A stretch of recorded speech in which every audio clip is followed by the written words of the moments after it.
Yo, what is good, YouTube? Welcome back to another JC2K video. In today's video, we are going to be ranking the top 10 best must-have cards in NBA 2K26 MyTEAM. This is a list that is based on a combination of price to value, basically guys that I think you need to get or have gotten, because some of these cards are no longer gettable in MyTEAM, and guys who I think are going to provide the best value for your squad. It's kind of tough to put together a list like this because it's kind of arbitrary, but hopefully y'all do enjoy this video. The last one of these we did pretty well, so I hope y'all enjoy this one as well. Before we hop into it, if you haven't already, make sure you hit that subscribe button. Help me push towards the 50,000 subscriber mark on the channel. I upload every single day, multiple videos a day. Would really appreciate it if y'all do subscribe. And without further ado, let's get into it. So number 10 on this list is going to be Diamond Herb Jones. This card is, there's nothing particularly ridiculously special about him, but he is just so solid at what he does.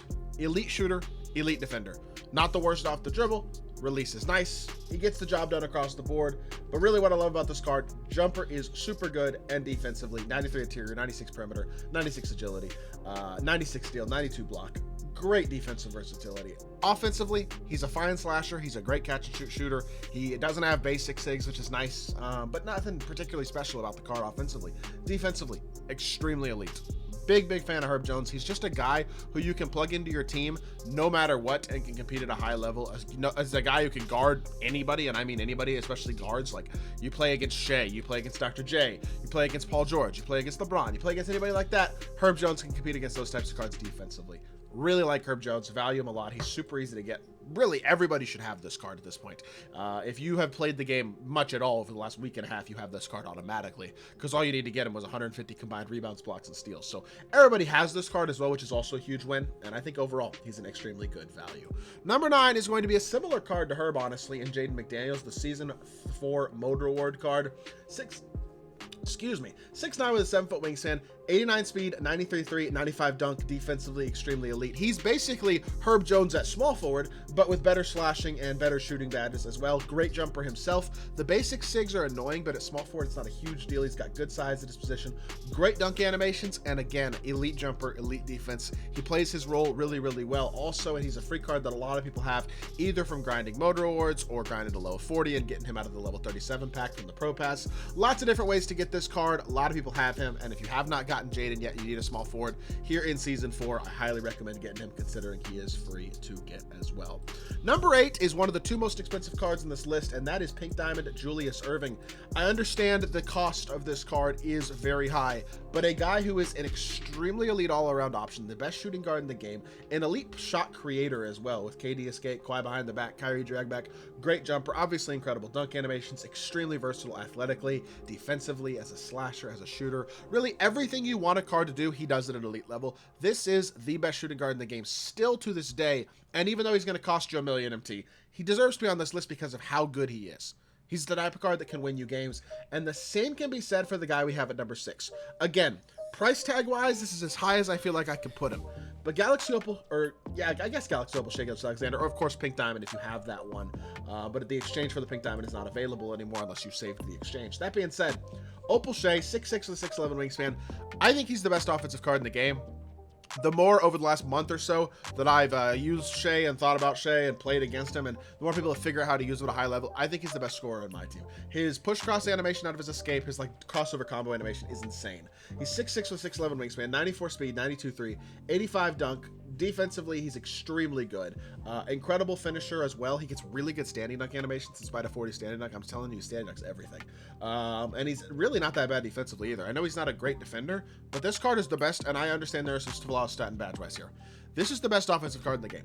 100% in my personal opinion right now. Shot is extremely elite. That push cross animation is just incredible. His dribble style is awesome. Kimba drag back is super good. This card is incredible. Highly recommend Shai Alexander to anybody looking to upgrade at the point guard position. And I will say this Opal Shai should get cheaper pretty soon. Yes, he's getting a dark matter as well, which to be fair will be even better, but that's not going to take away from Opal Shai still being one of the best scorers in the game. That's why I think he's a great value also. That being said, with him costing $1 million MT and a guy like Russell Westbrook being free, I feel like I have to put Russ a little higher on this list than Shai. That being said, if you can only have one of the two, I'd rather have Shai.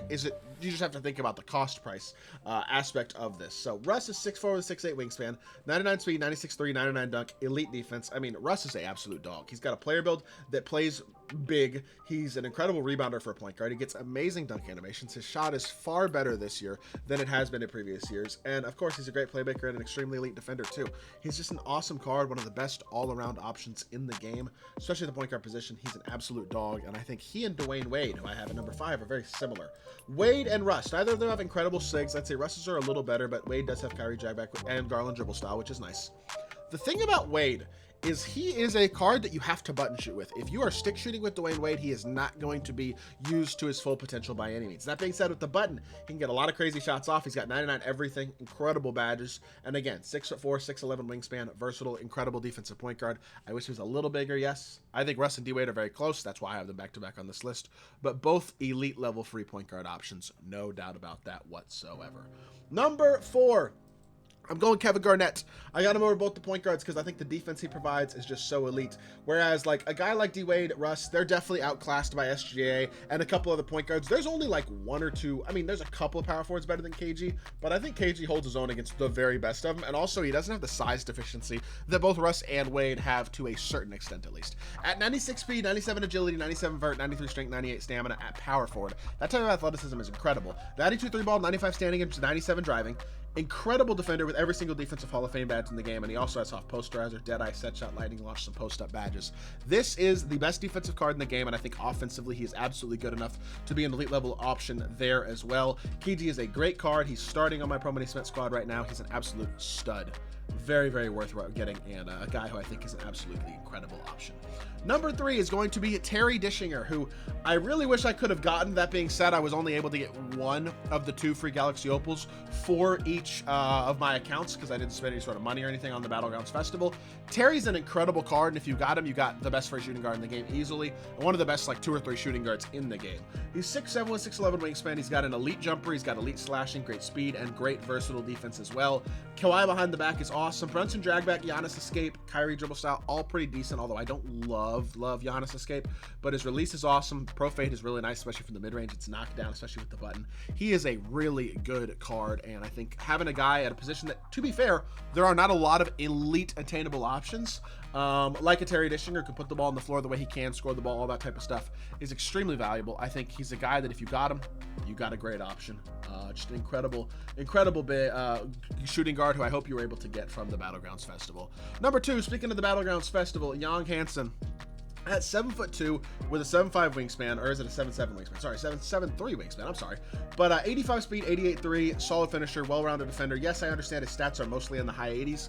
At 7'2" with 85 speed, he is exactly what people need. He's a great pick and popper. Defensively, he holds his own against the best bigs in the game, and that includes the Kristaps Porzingis, Wemby, Alex Sarr, anybody else in the big man spot. He's got enough athleticism to keep up with them. He's got the size to be versatile enough to really do a lot of things well, and I think he is absolutely one of the best overall cards for his value, especially in the game. The other thing about Hansen is everybody should have gotten this card extremely easily, whereas Terry was only attainable if you didn't get Alex Sarr, at least for free. Hansen was attainable to everybody incredibly easily. All you needed was like 2 diamond pieces, 10 amethyst pieces, 30 gold pieces, like incredibly easy card to get from the Battlegrounds Festival. And the final player on this list, I just mentioned him, Alex Sarr. I mean, I still think he has to be number 1. He's, in my opinion, one of the 3 best big men cards basically in the game, regardless of position. At center, it's like KP, Wemby, Sarr. At power forward, it's like KP, Tim Duncan, Sarr. But again, a card that I got for free on both my accounts, who's 7'1" with a 7'4" wingspan, elite pick and popper, elite slasher, elite defender, and a real off the dribble threat as well, with Kyrie escape, which also has a really nice crossover combo in it, not to mention the escape itself gets you downhill very effectively, Russ dribble style, and a great jump shot. I think this card is the best must-have card in the game. Still, he was number 1 in the last one, or actually, I think he was number 2. I think I had Hansen 1 in the last one of these I did, but honestly, I flip-flopped my mind. Sarr is so good. I hope you took advantage of the Battlegrounds Festival and were able to get this card when he was available, because he is legitimately one of the best cards in my team and was entirely free. I hope y'all did enjoy the video. If you did, make sure you hit that like button, leave a comment, and subscribe. I'll be back on more 2K content very, very soon, and I appreciate y'all. Peace.